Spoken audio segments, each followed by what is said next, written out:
दोस्तों नमस्कार। हमारे पड़ोसी देश पाकिस्तान के हालात कुछ ऐसे हो गए हैं कि जो मर्जी आता है और उसके घर में घुसकर ठोक कर चला जाता है और पाकिस्तान मुंह ताकता रह जाता है। कुछ ऐसा ही पाकिस्तान के साथ एक बार फिर से हुआ है और अब की बार ये किया है ईरान ने, जो उससे सीमा साझा करता है। दरअसल ईरान ने पाकिस्तान पर ताबड़तोड़ मिसाइल हमला कर दिया। इसमें न सिर्फ मिसाइलें दागी गई बल्कि ईरान के ड्रोन भी प्रॉपरली पाकिस्तान के अंदर घुसे, मिसाइलें छोड़ी और उसके बाद वापस अपने देश लौट गए और वो भी बिल्कुल सुरक्षित। हालांकि पहले तो पाकिस्तान की सेना, सरकार और मीडिया ऐसे किसी हमले से मना करते रहे, लेकिन जब ईरान ने यह खुलकर कह दिया कि हमारे रेवोल्यूशनरी गार्ड ने यह शक्तिशाली हमला किया है, तब पाकिस्तान को भी इसे स्वीकारना पड़ा कि उसके देश में ईरान ने सर्जिकल स्ट्राइक की है। वहीं इस हमले के बारे में डिटेल से बात करें तो पाकिस्तान का बलूचिस्तान प्रांत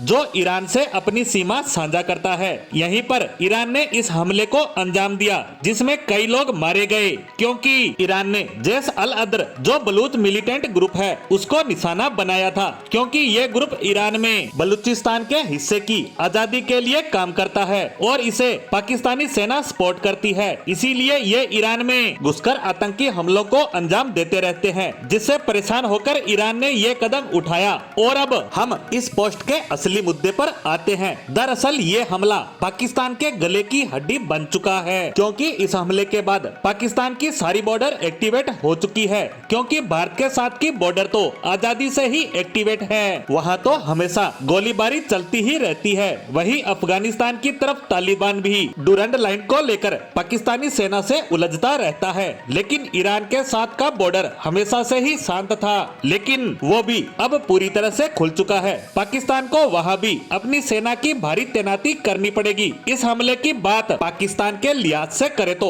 इसने पाकिस्तान को अंदर तक हिलाकर रख दिया है। चाहे आईएसआई हो, सरकार हो या सेना, सब बुरी तरह से खौफ में है, क्योंकि ईरान के पास अच्छी खासी पावर है। और जहाँ तक मेरा विचार है, पाकिस्तान ईरान के इस हमले पर रिएक्शन जरूर देगा। अगर ये ऐसा कुछ करते हैं तो ईरान इनकी बैंड बजाकर रख देगा। साथ ही पाकिस्तान इसलिए भी डरा हुआ है कि उसका एयर डिफेंस सिस्टम एक बार फिर से फेल हो गया। पहली बार जब हुआ था तब भारत की मिसाइल गलती से पाकिस्तान में जा गिरी थी। दरअसल पाकिस्तान ने चीन निर्मित HQ-9 PHIMADS सिस्टम खरीदा था। खुद पाकिस्तान ने कहा था कि यह डिफेंस सिस्टम लंबी दूरी तक मार करने वाली मिसाइलों से लैस है, जो 100 किलोमीटर तक फाइटर जेट, क्रूज मिसाइलों और अन्य हथियारों को एक बार में ही तबाह करने की क्षमता रखता है। लेकिन अब पाकिस्तान के इस दावे की पोल खुल गई है और साफ हो गया है कि चीन का सामान हमेशा की तरह नकली ही निकला। ईरान के इस हमले ने पाकिस्तान के साथ साथ चीन की पोल भी खोलकर रख दी है। वहीं अब देखना होगा कि पाकिस्तान ईरान के इस हमले के बाद क्या कदम उठाता है, जिस पर हमारी नजर लगातार बनी रहेगी। इसी के साथ पाकिस्तान के वर्तमान हालातों पर हमारी आज की पोस्ट को यहीं विराम देते हैं। धन्यवाद।